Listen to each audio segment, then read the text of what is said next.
¿Me estás diciendo que la derecha, el partido que funda el León de Tarapacá, el partido de su hijo Jorge Alessandri Rodríguez, el partido de Pancho Bulnes, Jaime Guzmán, mi primo Gregorio, mi tío Gustavo, el Pato y la Carmen Sáenz, el partido que estuvo años ligado con Eduardo Frei Montalvo y con Patricio Aylwin Azócar, los mismos partidos que salieron con Ricardo Lagos para sacar al país adelante y lo sacaron?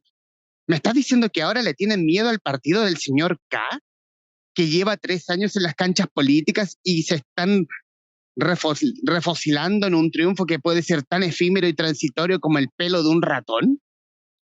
¿Tú no me vas a decir que la derecha va a caer de nuevo en manos de unos asustantes con la dictadura comunista como cayeron durante la Unidad Popular? Y eso es un pequeño extracto del libro o de los temas que hablaremos hoy en este capítulo del Traficantes de Cultura. Hoy nos honra que nos haya dicho que sí en esta conversación la escritora chilena Elizabeth Subercaseaux en un contacto con Estados Unidos. Elizabeth, muy bienvenida. Gracias por aceptar esta conversación. Gracias a ti por invitarme. Encantada yo de estar aquí. Y para quienes van a ver esto, escucharán nuestro podcast. Hoy vamos a hablar hoy de los últimos 2 libros publicados de nuestra invitada.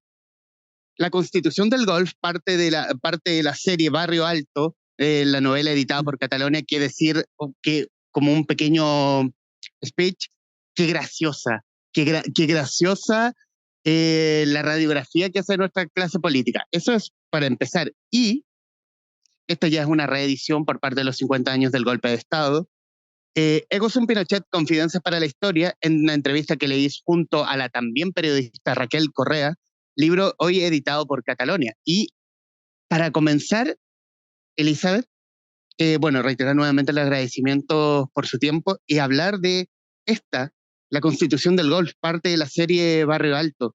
Quiere decir, qué graciosa, qué gracioso, qué fino humor e ironía para poder mirar para poder mirar y tomar el pulso de cómo se está viviendo hoy la política y hablar de este libro en particular, haciendo una declaración de principio. Este es el primero que leo de la serie Barrio Alto, así que ahora estoy recién conociendo a Pito Balmaceda y a Alberto Larraín.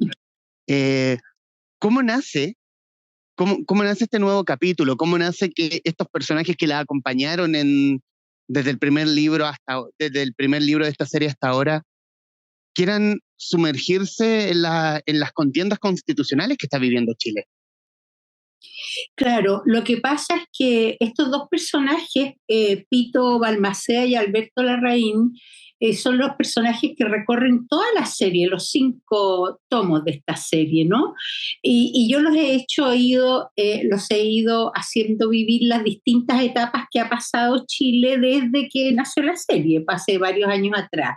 Entonces, en el último, antes que por ejemplo, les tocó la pandemia, ya vendo todo lo que tengo, y ahora les toca este momento constitucional. Yo tomé el momento constitucional y, tal como tú dijiste muy bien, el humor se presta siempre que tú no ofendas a la gente. No hay que tener mucho cuidado con eso, ¿ya? Hay que tener cuidado con manejar bien la ironía y no atravesar la línea a la ofensa, ¿ya? Y yo trato, a veces me resulta y a veces no me resulta mucho, porque de repente los personajes se te arrancan y ellos también se enojan y dicen cualquier cosa, y eso ya corresponde no tanto a la autora, sino que a la estructura psicológica del personaje que está hablando, ¿ya? Que no soy yo, por supuesto, sino que es mi personaje, esa es la ficción. Pero como tú decías, la ficción se presta mucho para analizar el momento actual de manera que sea más, digamos, comible, ¿verdad? Con un poco de humor, porque es muy trágico todo lo que está pasando en Chile en este momento. Y yo siempre he creído que la tragedia es bastante tóxica, ¿ya? Estamos todos divididos, todos enojados, es un momento difícil, fracasó la constitución de la izquierda, que yo podría haber hecho un libro ahí que se llamara La Constitución del Colo o del Colo Colo, pero no hice, y ahora estamos en vía de aprobar una constitución que naturalmente es mucho más del gusto de la derecha y nadie puede negar eso. Entonces, ese momento es el que yo quise retratar. Pero hay una cosa muy importante en la constitución del Golf, que este libro, más que hablar de izquierdas versus derecha y de cuál constitución en definitiva se va a aprobar o a presentar al pueblo chileno, es un guiño a la centroizquierda. Porque, mira, Humberto, yo siempre he tenido, siempre, porque yo estoy rodeada de gente de la derecha, yo nací en un ámbito de la derecha, ¿ya? Yo me eduqué en un colegio de monjas, yo he veraneado toda mi vida en Zapallar, entonces yo pertenezco al mundo de la derecha, a pesar de que todas mis ideas son de izquierda, pero todos mis afectos están en la derecha, ¿ya? Entonces, siendo así, yo siempre he tenido una suerte como de ilusión de ver en Chile una derecha democrática, progresista, capaz de liberarse de la mochila terrible que es la dictadura de Pinochet, y capaz también de pasar la hoja de una vez por todas del fantasma del Partido Comunista, porque esta derecha pegada en ese divisionismo que hubo en la Guerra Fría es muy anacrónica, ¿ya? Es muy absurdo el cuco este del Partido Comunista. Bueno, mi ilusión era que esa derecha se viera ahora, justamente. ¿Y por qué ahora? Porque ahora es cuando estamos haciendo un documento, una carta fundamental, a través de la cual podamos conversar todos los chilenos, el Partido Comunista, la UDI, los republicanos, todos, ¿ya? Pero ¿qué pasó? Pasó que parece que mi sueño se diluyó en mi propia fantasía, porque lo que yo estoy viendo ahora, en este mismo minuto, hoy día, viernes 15, ¿ya? Es que la derecha con la cual yo soñaba, que no alcanzó ni a formarse, a 50 años del golpe, se mandan una declaración que a mi juicio es vergonzosa, ¿ya? Justificando el golpe de Estado, ¿ya? Porque si tú a estas alturas justificas el golpe de Estado, declaras a Pinochet un estadista y dices, una parte de la extrema derecha, que prefieres la constitución de Pinochet que todas las otras, en el fondo estás justificando toda la dictadura. Y eso significa que estás justificando un periodo horrendo y criminal de la historia de Chile. Eso no es una derecha ni democrática, ni progresista, y yo me atrevo a decir, ni siquiera decente. Usted entonces lo ubica usted como una derecha de dos almas en el fondo, y que una alma se impone por sobre la otra. Yo estoy pensando yo pensaba que habían dos almas en la derecha, de verdad. Pero si tú me cuentas en un mes más que van a presentar un proyecto de constitución apoyado por Chile Vamos, con la impronta de la extrema derecha en él, yo tendría que decir que no hay dos almas en la derecha, sino que hay una sola. Y resulta también interesante que en la parte que cito del libro, que es la señora Amelia, madre de Alberto, que en el fondo es una cosa decir, no puede la centro derecha tenerle miedo al Partido Republicano, pero resulta demasiado real que es como que le tienen cierto respeto, casi pánico, a, a esa derecha que no le tiene miedo a reivindicar a Pinochet. Oye, lo que pasa, mira, es que las cosas son siempre más complejas, no es blanco y negro. Mira, el Partido Republicano tuvo un éxito tremendo en la elección de consejeros, ¿ya? Y yo, desde el punto de vista de ellos están en una postura que es completamente coherente. O sea, ellos nunca han querido cambiar, y lo han dicho, la constitución de Pinochet, ¿verdad? Porque les gusta. Ellos reivindican a Pinochet, a la figura del dictador, reivindican la dictadura y por supuesto que reivindican y justifican desde todos los puntos de vista el golpe y en eso han sido sumamente coherentes. Ahora, si yo fuera ellos, yo también trataría de poner mi impronta. Si tengo el poder, gané una elección en buena lid, ¿verdad? Son gente inteligente, si aquí no estamos hablando de personas con problemas mentales, estamos hablando de gente inteligente y muchas de ellos preparados, y tú puedes no estar de acuerdo con ninguna de sus ideas, pero esta es la cosa de ellos. El problema es que ellos están mirando la cosa de ellos nomás, y cuando uno hace una constitución hay que mirar la cosa del país. ¿Te fijas? Entonces, en ese sentido, y volviendo a tu pregunta, yo creo que Chile Vamos ha sido muy débil porque no han sido capaces hasta ahora, yo espero que esto cambie además, y tengo la impresión de que va a cambiar, ¿verdad? Tengo un amigo que está trabajando con el Partido Socialista y con el Partido Republicano, que está gente que están tratando de establecer puentes entre estas dos vertientes, que cree que realmente se va a hacer un buen proyecto que pueda ser apoyado por todo el país. Pero lo que yo estoy viendo ahora es que Chile Vamos no ha sido capaz de meter en la cabeza de los republicanos lo poco conveniente que es para Chile, para el gobierno, o sea, ya dividiendo, para el gobierno, para la derecha y para los propios republicanos que se rechace este proyecto. Claro. Hablando de la creación de la historia y sobre todo en la creación de los personajes, porque una cosa es crear un personaje desde cero y otra cosa es como lo expone usted en el libro, es la creación de los personajes de estos consejeros republicanos, que, que uno lo piensa desde el prejuicio político mirándolos desde afuera. Antes, cualquier miembro de la UDI era igual a Jovino Novoa, o los miembros de Revolución Democrática eran iguales a Giorgio Jackson, y en apariencia los miembros del Partido Republicano son todos igual a Kast. Claro, es que bueno, es que uno siempre se fija un poco, claro, el jefe el que paga todos los platos rotos, porque si yo acá ni siquiera lo conozco, ¿ya? Y este libro no tiene ni la menor intención de... Además, Cast es el que mejor queda en este libro también, además, dentro de lo que él piensa y todo eso, ¿no?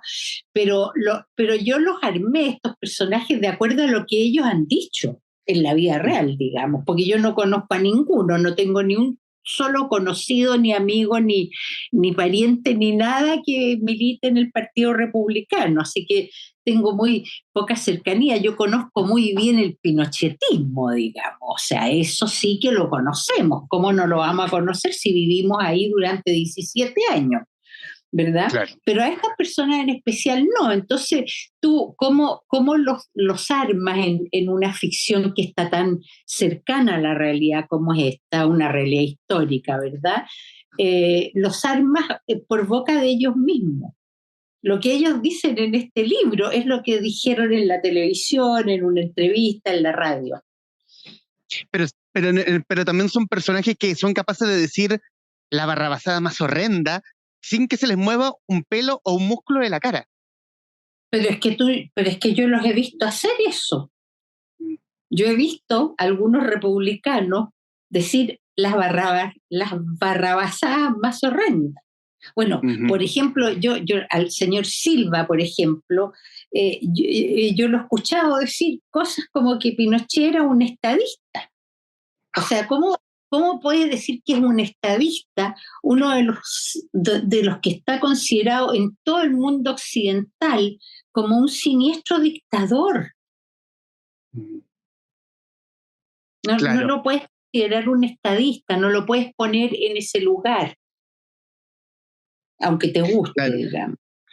Hay otro de los personajes que lo siento que es un personaje que entra y sale, pero también lo siento también muy clave en el fondo, que es el mandamás del club de golf, Don Feli.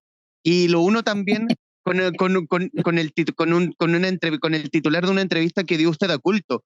Tengo la ilusión de que en Chile volvamos a ser hermanos. Un poco Don Feli trata de eh, siente el orgullo de tener a una comisión del Consejo Constitucional en el Club de Golf y también ve de alguna forma nacer ese como amor, tanto republicano como el amor romántico. Y eso ya es todo el spoiler que voy a hacer de la historia.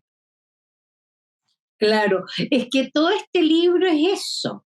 Si este libro que a la derecha le molesta tanto porque el título es complicado, ¿verdad? Porque la constitución del golf es como decir la constitución de la derecha, pero ¿para qué estarnos con cuentos? Por supuesto que esta es una constitución mucho más del gusto de la derecha que la que fracasó, que era completamente el gusto de la izquierda, ¿verdad?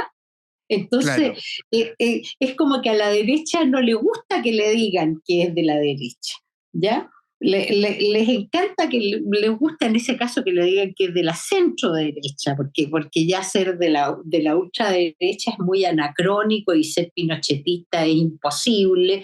Pero este libro lo que trata, este es un libro completamente conciliador, porque tú ves que la niña de Bópolis se enamora del comunista, el comunista se enamora de ella, Don Feli quiere que estén todos amigos, qué sé yo, y se acuerda, como tú dices, él pone la impronta del amor como la cosa más importante, el alcalde Jadwe llega al final al club de golf, puras cosas utópicas, ¿verdad? Súper utópicas, porque desgraciadamente nunca van a pasar, pero a mí me encantaría ver al alcalde Jadwe llegar al club de golf, tanto como me gustaría ver al presidente del club de golf ir a la reina, a Renca. Claro. Y es curioso porque la centro derecha en el libro no queda mal. De hecho, es una derecha en el libro más conciliadora respecto del extremo que trae el Partido Republicano y versus los consejeros comunistas y el del Frente Amplio y la misma consejera de Bópoli. No quedan mal. No, Aquí nadie pues queda mal ¿por en el qué van fondo. a quedar mal? Porque forman parte de mi ilusión, así es como yo los quiero Mm. ver. Pero el problema es que todos los días le están a uno demostrando. Mira, yo hasta hace poco tiempo era pero muy, muy admiradora de Macaya. A mí me gustaba mucho Macaya y le decía a mi hija Alejandra, a mí me gusta este dirigente, ya no me gusta más ahora, pues. ¿Cómo me va a gustar? Si está, se las han arreglado con esa declaración de la UDI para mí, te prometo que fue un golpe, realmente un golpe, porque no puedo creer que hayan hecho semejante declaración tan dura, tan extrema, tan tosuda y tan divisionista como esa, de veras, Ujú. en el momento en que estamos viviendo. O sea, de verdad que yo no sé cómo, no puedo entender cómo la derecha se han dedicado, ¿verdad?, a partir del propio libro de Mansuy, que dicho sea de paso es un libro muy bueno por cuanto a la investigación que hizo, pero un libro cojo, completamente cojo, porque ahí no está ni la intervención de Estados Unidos en el golpe, y tampoco está lo que te iba a decir a continuación, que es que la derecha necesita hacer una reflexión de cuál fue la responsabilidad de ellos para la desestabilización completa de la economía del brazo de Estados Unidos y de Patria y Libertad durante la dictadura militar. Y a partir del día 1, o sea, partieron asesinando al comandante en jefe del ejército. La derecha no hace esta reflexión. Le echan la culpa a la Unidad Popular, que tuvo una responsabilidad enorme. ¿Quién va a decir que no? A Salvador Allende, que también tuvo una responsabilidad. Aquí todos tuvieron una responsabilidad. La izquierda ha hecho esta reflexión, tanto la ha hecho que en el exilio el Partido Socialista se renovó y se dio cuenta de que había que cuidar más a la democracia, que la democracia no era esta farándula así de andársela, y había que elegir si queremos una democracia en capitalismo o queremos un socialismo al estilo marxista, al estilo de lo que fue la Unión Soviética. Esa reflexión se hizo en la izquierda, se reconocieron los errores, se apuntó al MIR, a la ultra izquierda, a Carlos Altamirano, al Partido Socialista, a una porción del MAPU que estiraron y exageraron, declararon que querían hacer, que se iban por la vía violenta. Todo ese análisis se hizo en la izquierda, se ha hecho en todos estos años, se han hecho declaraciones públicas, se han escrito libros. La derecha no ha hecho un solo análisis de su responsabilidad durante esos 3 años. Y eso a mí no me parece serio, de verdad. Y a su juicio, yo he conversado con un amigo librero respecto cuando de este triunfo rodeador del Partido Republicano, o de la derecha en realidad, hablar de la derecha en general. Yo siento que es un triunfo más bien envenenado, porque es un sector que no quería una nueva constitución y sin embargo son los mandatados a hacerla. Claro, pero es que es legítimo que sean los mandatados a hacerlas porque ganaron la elección de los consejeros. Entonces, si nosotros estamos en democracia y si creemos en la democracia, yo creo en la democracia, creo que es el mejor sistema que conocemos con todos los defectos que tiene. Entonces, si creemos en eso, no podemos ahora decir que los republicanos no tienen, que no es legítimo lo que hacen o lo que piensan o el lugar que están ocupando. Es totalmente legítimo.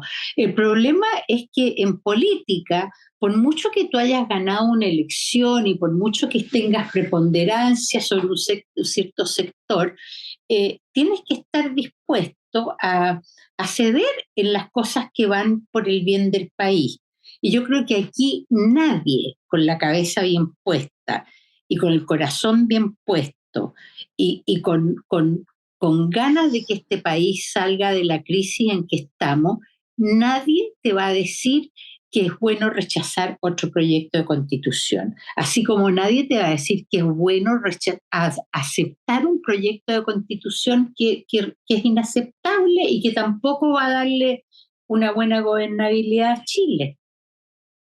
Entonces, esa es la responsabilidad de republicanos ahora. Esto es lo que ellos, yo creo que van a terminar entendiendo, y hasta donde yo entiendo, José Antonio Kast está en esa postura, en la postura de hacer lo que le conviene al país y no en este momento transitorio de triunfo al Partido Republicano.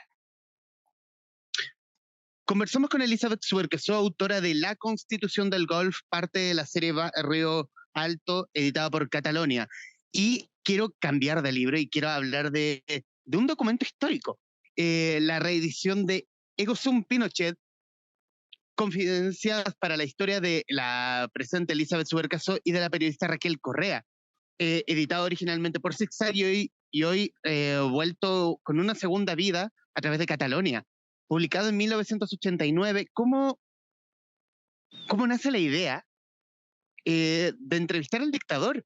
Porque ya estamos hablando de una época que es post derrota en el plebiscito y después de varios intentos de querer que Pinochet les diera una entrevista y de pronto él acepta. ¿Cómo se da ese ejercicio?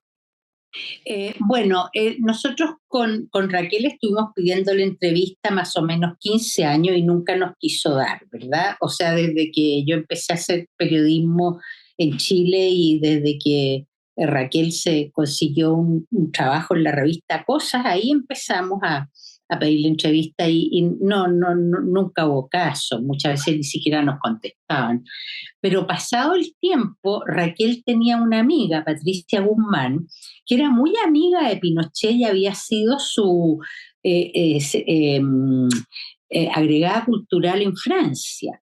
Entonces le pedimos a ella que intercediera.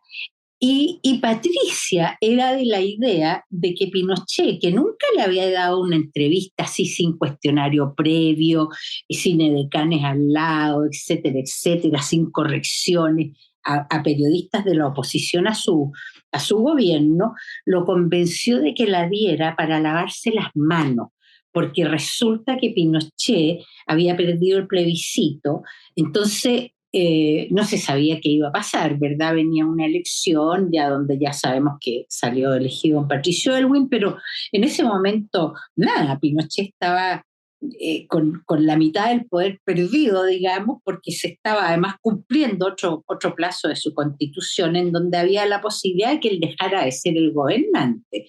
Entonces, en ese contexto, él aceptó dar la entrevista y nosotros le pusimos condiciones, sí. Nos arriesgamos con Raquel a que nos mandara el diablo, digamos, pero le dijimos que nosotros queríamos grabar solas, sin nadie más en la pieza que él, ¿ya? Sabiendo que está lleno de grabadoras la moneda, pero en fin, pero sin edecanes presente, y tampoco queríamos entregarle, le íbamos a mostrar el libro una vez terminado, antes de su publicación, pero él podía revisarlo y leerlo, pero con nosotras, ahí. No queríamos que se lo llevara a su casa, se lo pasara a la señora, ni a sus hijos, ni a nadie. Y él aceptó esas condiciones.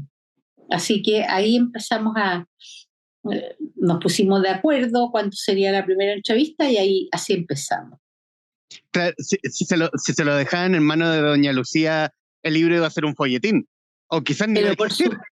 Por supuesto, le iban a cambiar todo, iban a sacar cosas que no convenían que estuviera, así que eso no era ni siquiera conversable. Si nosotros teníamos que hacer eso, no habríamos hecho el libro. No teníamos ningún interés en hacer un libro así. O sea, ya bastante frustrado es el libro con un dictador porque tú lo puedes confrontar con mil cosas y siempre te va a mentir, pues siempre te va a decir que él no sabía nada, que su discurso que tenía él, pues estábamos en una guerra, un discurso que el otro día se lo escuché incluso a Pérez de Arce, que no podía creer yo que este caballero 50 años después, con todo lo que sepamos, pero que sabemos, sigue defendiendo y mintiendo con un descaro impresionante, que era el descaro de Pinochet justamente. Quiero citar parte del comienzo del prólogo, y digo, cito, y de hecho es el comienzo de la cita propiamente tal. La cosa es que nos citó un día miércoles a las 7 de la tarde. Uno de sus edecanes nos condujo a un salón donde nos pidió que esperáramos un rato. El general nos atendería dentro de poco. Al rato se abrió otra puerta por la cual entró el general Pinochet. Se dirigió hacia donde estábamos y nos dio la mano con una sonrisa. Usted es la demócrata cristiana y usted es la comunista, dijo señalando primero a Raquel y luego a mí. Buenas tardes, general, respondimos al unísono. ¿Cómo? Yo leo el libro y es una parte que es tan desconcertante la figura de Pinochet respecto de que te puede tirar un chistecito, puede tratarte muy simpático, pero a la vez, pero en otro momento sale el dictador, se pone encima de la mesa el dictador. Claro, es que Pinochet, como todo ser humano, ¿verdad? Era un hombre muy complejo, sumamente complejo. En un momento podía ser encantador, muy simpático, tenía una cosa como de caballero antiguo, una cosa como galante, que te retiraba a la mesa, así como del siglo XIX, ¿no?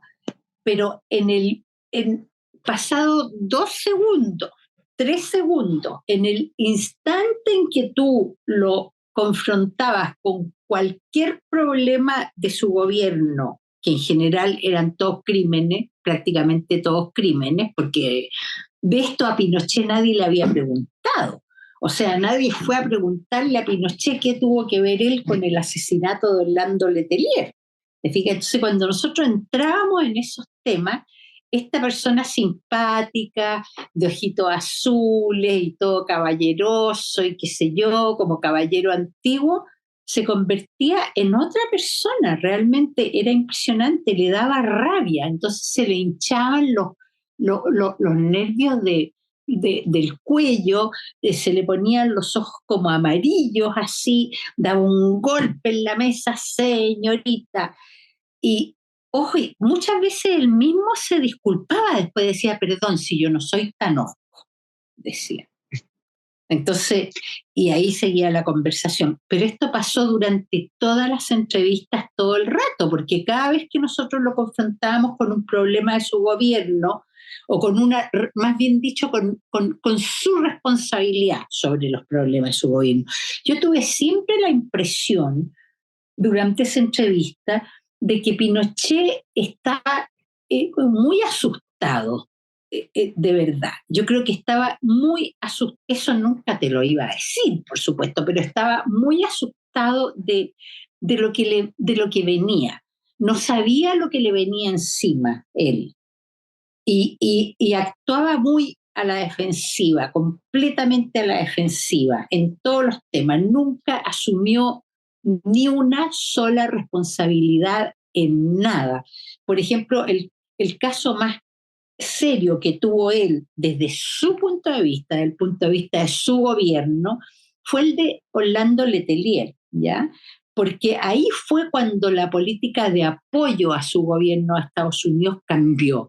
Pero cuando Estados Unidos deja de apoyarte, tú estás en un problema muy serio, porque dejas de recibir créditos bancarios, ya no te venden más armas, ya empieza un bloqueo en el fondo, disimulado y lo que tú quieras, porque al final fue el propio Estados Unidos el que ayudó a poner a Pinochet, ¿verdad? Pero es un problema. Entonces, ni siquiera ahí él se hizo cargo de alguna responsabilidad de la DINA y resulta que después él decía, no, estos no son mis hombres, esto no tiene nada que ver con nosotros, le echaba la culpa a los cubanos de Miami que habían participado en esto y después supimos por documentos desclasificados, ¿no es cierto?, que el secretario Schultz le había escrito al presidente de Estados Unidos diciéndole, presidente, estoy muy impactado porque tengo aquí un documento donde está la prueba de que el general Pinochet mandó a matar personalmente a Orlando Letelier y además, presidente, después quería matar a su jefe de servicio de inteligencia, o sea, el general Contreras. Bueno, ¿tú crees que algo de esto nos iba a decir Pinochet? Por supuesto que no. En el libro menciona de que era más bien un atentado de la CIA, que Orlando Letelier era un agente de la CIA, pero también lo dice el tipo que tuvo la audacia de poner una bomba en Washington, en el corazón de Estados Unidos. Claro, porque ese crimen se insertó en el Plan Cóndor que tenían los dictadores de Uruguay, de Bolivia, de Chile y de Argentina, ya para neutralizar, que esa era una palabra que Pinochet usaba y que usaban mucho los militares, neutralizar a las personas que ponían en peligro la seguridad nacional. Ahora que alguien diga por qué Bernardo Leighton y su mujer Anita Fresno ponían en peligro la seguridad nacional, o Orlando Letelier, o Víctor Jara, o cualquiera de todos los muertos, los detenidos desaparecidos. ¿Esa fue la primera vez que vio a Pinochet cara a cara? La primera vez, sí. Claro, ¿dónde lo iba a ver? En la televisión, claro. Pero yo en ese tiempo yo no tenía televisión porque yo no quería ver la televisión, escuchaba radio nomás. ¿Y qué imagen era la que tenía de Pinochet versus la que tuvo después de estas entrevistas? ¿Cómo cambió o no cambió o se recrudeció en usted la imagen de Pinochet? Bueno, yo creo que a las dos con Raquel nos pasó lo mismo. Raquel lo conocía mucho más porque lo había entrevistado varias veces para el Mercurio, pero eran todas entrevistas así, mucho más formales y más cuidadosas y todo, porque el Mercurio tampoco, en ese tiempo él estaba en pleno poder, digamos, entonces había cosas que no se le podía preguntar, acuérdate que había mucha censura de prensa, entonces en ese contexto lo entrevistaba la Raquel, esto nuestro era muy distinto, nosotros teníamos la vuelta a la democracia en la puerta él ya había perdido el plebiscito. La imagen que yo tenía de él era de un dictador asesino, pues si es que yo era periodista, yo trabajaba en la revista APSI también, en la revista Cosas primero, en la revista APSI, en un boletín clandestino que teníamos con la revista APSI, trabajábamos muy en contacto con la Vicaría de la Solidaridad, íbamos a esos racias que hacían a la 1, 2, 3 de la mañana a las poblaciones, cuando humillaban a los pobladores, los hacían salir de sus piezas a bayonetazos, desnudos con el carné aquí, y los paraban a 5.000, 6.000 hombres humillados ahí contra las rejas de las canchas de fútbol. Todo eso yo lo vi con mis ojos. Entonces, imagínate la imagen que yo iba a tener de este dictador. Todas las libertades conculcadas, sabíamos de la existencia de que había pasado, lo que había pasado en la DINA, en la calle Londres, en Tejas Verde, en los distintos campos, centros de tortura. La Patricia, mi gran amiga Patricia Verdugo, ya había publicado su libro Los zarpazos del Puma, entonces estábamos al tanto de toda esa racia de fusilamientos que hubo inmediatamente después del golpe. Entonces esa era la imagen que yo tenía de Pinochet, el señor que ordenaba todo esto, el señor que daba todas estas órdenes. Entonces cuando llegué allá, fue muy impactante ver cómo este señor, cómo este mismo señor podía ser simpático, agradable, tener una buena actitud, porque nunca dijo esa pregunta no me la pueden hacer, nunca nos pidió ni siquiera un cuestionario escrito, nada. Entonces había como una gran contradicción, era muy contradictorio él, y a mí, bueno, eso nosotros con Raquel, que lo hablamos muchísimo, lo pasamos por el sedazo de la complejidad del ser humano. Y a juicio, quiero citar la parte final de una de las preguntas, que es ¿cómo cree él que lo va a ver la historia? Cito a Pinochet. Ay, Dios mío. Eso me recuerda a un profesor que teníamos en el colegio. Nos hacía poner nota a todos a nosotros mismos. Un 7, pues. Un 7, pero se ríe como nunca lo hizo antes en estas largas sesiones de entrevistas a puertas cerradas y se tapa la cara con las manos y se estremece con la carcajada. No olvide lo que le dije. Soy un soldado y a los soldados no nos gusta chopearnos. Yo hice todo lo que pude, le di paz a este país, evité una guerra, construí casas y carreteras. Sé que muchos me seguirán juzgando mal, pero yo tengo la íntima convicción de haber cumplido con mi deber. ¿Que me van a molestar? Sí, lo sé, me van a molestar, pero tengo la conciencia en paz. Estoy dispuesto a enfrentarlo todo, estoicamente, porque los soldados somos distintos, somos gente de pocas palabras. Los civiles nunca nos han entendido, pero ahora será la historia la que tendrá que juzgarme. ¿Cómo cree que juzgó a la historia Pinochet? La pregunta es obvia, pero debo hacerla. Como lo que fue, como un gran criminal. Y esa es la herida de Chile, de veras. Porque nosotros tuvimos durante 17 años bajo las manos y el poder casi total de un militar que fue responsable, tal como acaba de decir el general Martínez, ¿verdad?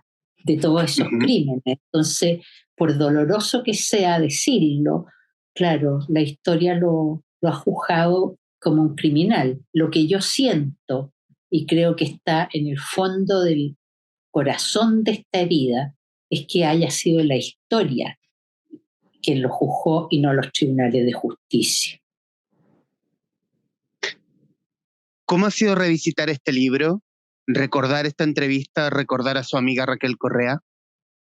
Es que a mí me hablan de la Raquel Correa y me pongo a llorar, así que ni siquiera me la menciones, porque ella, su muerte, me dejó un vacío. Fuimos muy, muy amigas con la Raquel. Y leer de nuevo este libro me pasó una cosa muy curiosa, porque yo no lo había vuelto a leer nunca, en 35 años. Y cuando lo leí de nuevo, me di cuenta de que era un documento histórico súper importante en realidad, porque ahí está, hay una, es la única manera, creo yo, que hay en nuestra historia de acercarse un poco a Pinochet sin la barrera de su dictadura, porque nosotros logramos romper eso con la Raquel. Yo creo que Pinochet, además él, y en algún momento, off the records, nos dijo, yo creía que los comunistas eran todos unos perversos y a usted no me parece nada tan perversa, me dijo a mí. Yo le dije, mire, general, primero que nada, yo no soy comunista. Y segundo, usted no me conoce. Y dice, claro, eso es lo que... Justamente, primero que nada, yo nunca he militado en ningún partido, ni en el comunista, ni en ningún otro. Y segundo, usted no tiene idea de quién soy yo, de cómo soy yo. Entonces, él se reía nomás con estas cosas. Teníamos muchas conversaciones que eran off the records, que eran completamente surrealistas. Yo me acuerdo una vez que nos dijo, miren, yo les voy a mostrar mi biblioteca. Entonces nos llevó a otra pieza donde tenía una biblioteca que estaba llena de volúmenes todos en francés, o mucho, gran cantidad de ellos en francés. Entonces Raquel le preguntó, le dijo, general, ¿y usted habla francés? Entonces le dijo, sí, algo chapurreo que aprendí en el colegio, qué sé yo. Pero ahora, dijo, cuando yo me jubile, entonces yo voy a ir de turista a Francia, y ahí voy a aprender. Entonces dije, general, si usted no va a poder ir de turista a ninguna parte, porque a donde vaya lo van a tomar preso. Entonces, ¿sabes qué me contestó? Me dijo, no, porque no me van a reconocer, porque voy a ir de jockey y de anteojos oscuros. Sí. Es un spoiler que llegó muy lejos. Claro, es que había en él una superficialidad también. O sea, había en él una frivolidad. Pinochet no era una persona profunda ni nada por el estilo, era muy militar y muy la cosa, el mando y todo eso, pero dentro de eso era bastante frívolo. Yo que a mí me tocó entrevistar, yo te diría que por lo menos a unos 20 generales o 30 generales durante todos esos años. Eh, y nunca me encontré con ninguno tan frívolo como Pinochet.